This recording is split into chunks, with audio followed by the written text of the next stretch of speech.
Bismillahirrahmanirrahim. Assalamualaikum warahmatullahi wabarakatuh. Halo, apa kabar solih-solihah semuanya?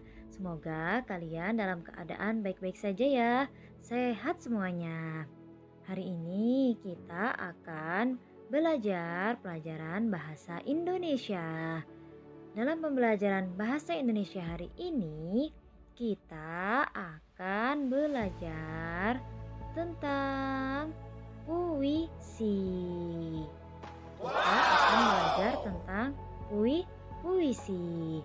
Nah, sebelum kita belajar, kita baca doa terlebih dahulu yuk. Bismillahirrahmanirrahim. Rabbi zidni ilman warzuqni fahman. Bu Guru harap kalian semuanya semangat mengikuti pembelajaran hari ini. Yuk sama-sama kita belajar tentang puisi.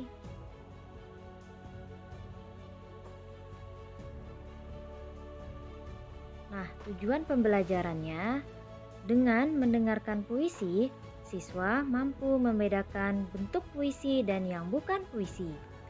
Yang kedua, dengan mendengarkan puisi, siswa dapat menemukan kosakata baru yang terdapat pada puisi. Yang ketiga, siswa dapat menulis dan membaca puisi dengan baik dan benar. Nah, Bu Guru sudah menyiapkan puisi nih untuk kalian. Dengarkan baik-baik ya. Yang berjudul Senangnya Menghafal Al-Quran. Setiap pagi aku bangun. Sholat subuh berjamaah bersama ayah dan bunda. Sholat membuat hati bahagia. Setelah sholat aku menghafal Al-Quran yang mulia. Aku ingin pintar ilmu agama, agar kelak nanti ku masuk surga. Amin. Nah, di sini ada percakapan antara Beni dan kakaknya. Kak, Beni mau bertanya, apa perbedaan puisi dengan bukan puisi? Ya, silahkan. Puisi ditulis dalam bentuk bait. Bait terdiri atas baris-baris. Bukan puisi bila bentuknya paragraf. Banyak barisnya tidak ditentukan. Pilihan kata dalam puisi kias, padat, dan indah.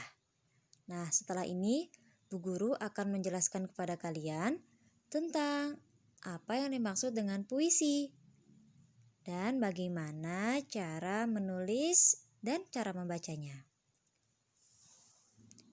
Yuk, simak baik-baik ya, solih-solihah. Tetap semangat. Yang pertama, puisi adalah sebuah karya sastra bahasa Indonesia yang kata-katanya indah, padat, dan kiasan. Yang kedua, kata kiasan berarti bukan makna yang sebenarnya. Yang ketiga, ciri-ciri puisi, yaitu menggunakan bahasa yang indah, kias, dan padat, ditulis dalam bait-bait. Satu bait terdiri dari 4 baris. 4 baris di sini bukan berarti puisi ditulis harus dengan 4 baris ya. Puisi tidak terbatas barisannya, jadi bebas. Ada yang 3 baris, ada yang 4, ada yang 5. Lalu yang keempat, cara membaca puisi berbeda dengan membaca kalimat biasa. Jadi jika kalian membaca buku, itu berbeda caranya dengan membaca puisi.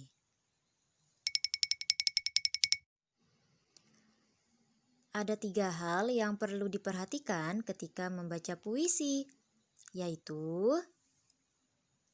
yang pertama, artikulasi atau lafal. Yang pertama, artikulasi atau lafal. Yang kedua, intonasi.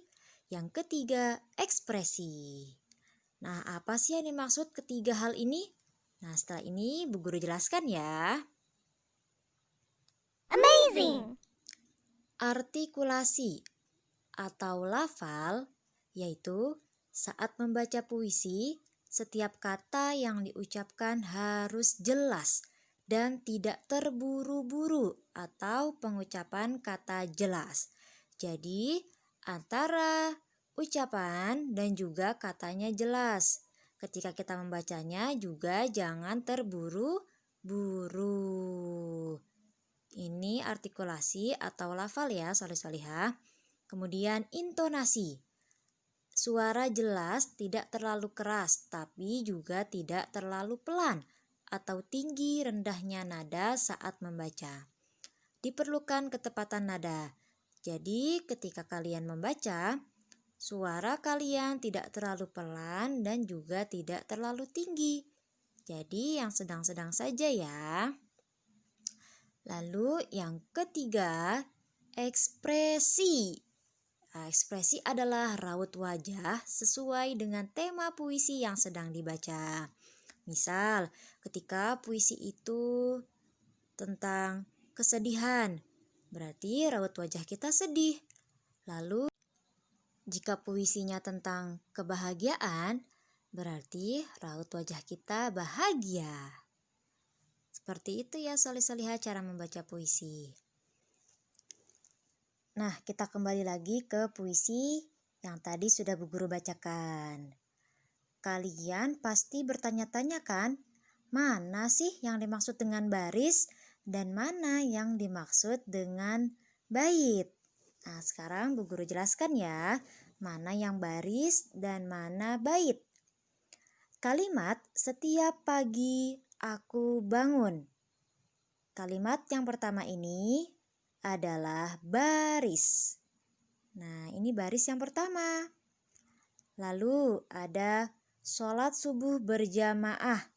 Sholat subuh berjamaah ini adalah baris kedua. Bersama ayah dan bunda.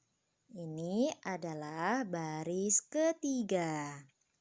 Sholat membuat hati bahagia. Ini adalah baris keempat. Nah, bagian atas yang ada 4 kalimat ini yang dimaksud dengan bait. Bait pertama. Lalu, kalimat yang kelima. Setelah sholat aku menghafal. Menghafal Al-Quran yang mulia. Aku ingin pintar ilmu agama, agar kelak nantiku masuk surga. Ini termasuk bait kedua.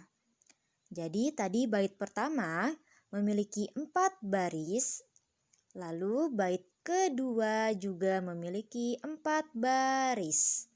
Tapi dalam puisi baris tidak hanya 4, boleh 2, 3, 5, bahkan 10.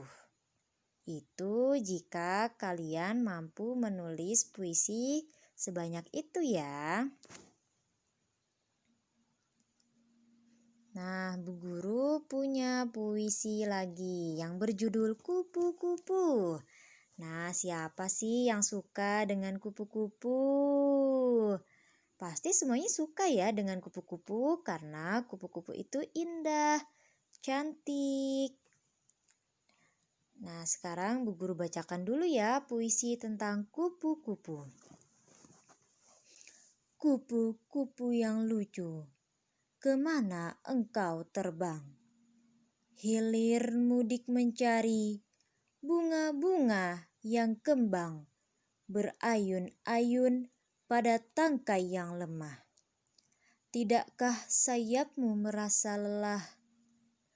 Kupu-kupu yang elok, bolehkah saya serta mencium bunga-bunga yang semerbak baunya?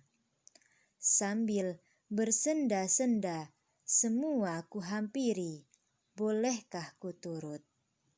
Nah, itu cara membaca puisinya harus seperti itu ya, soleh-solihah. Nanti kalian boleh mempraktikannya sendiri ya di rumah bersama ayah dan bunda. Dan dari puisi kupu-kupu tadi, Coba sekarang kita hitung ada berapa baitnya dan ada berapa baris dari setiap baitnya. Ayo coba kita hitung. Ada berapa ya jumlah bait pada puisi kupu-kupu ini?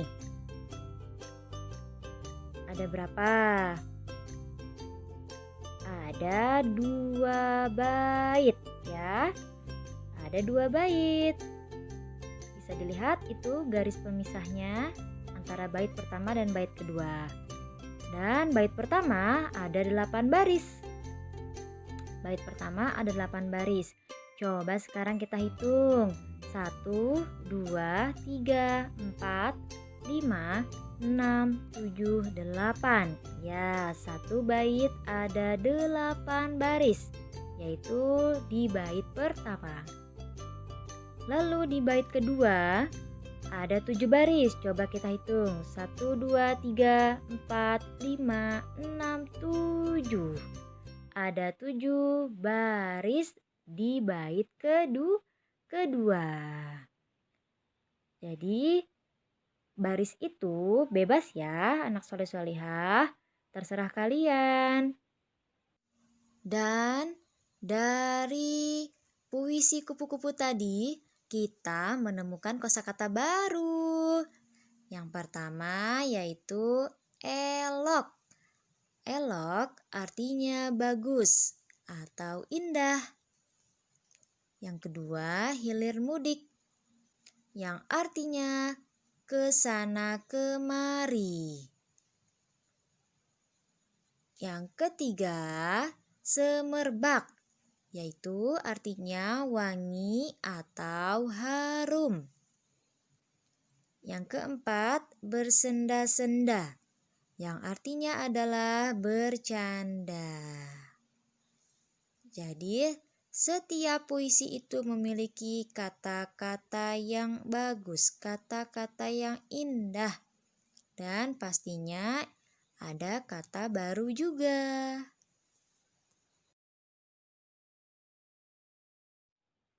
Nah, tadi itu kosakata barunya ya dari puisi kupu-kupu. Jika ada kosakata yang belum kalian pahami, kalian boleh tanya ke bu guru ya, atau tanya ke ayah bunda kalian. Nah, alhamdulillah itu tadi pelajaran bahasa Indonesia tentang puisi. Semoga anak-anak bisa memahaminya dengan baik. Tentang apa itu puisi, bagaimana cara menulisnya, dan bagaimana cara membacanya dengan baik dan benar. Terima kasih telah menyaksikan videonya. Bu guru harap kalian selalu semangat ya solih-solihah. Sampai jumpa di pembelajaran selanjutnya. Wassalamualaikum warahmatullahi wabarakatuh.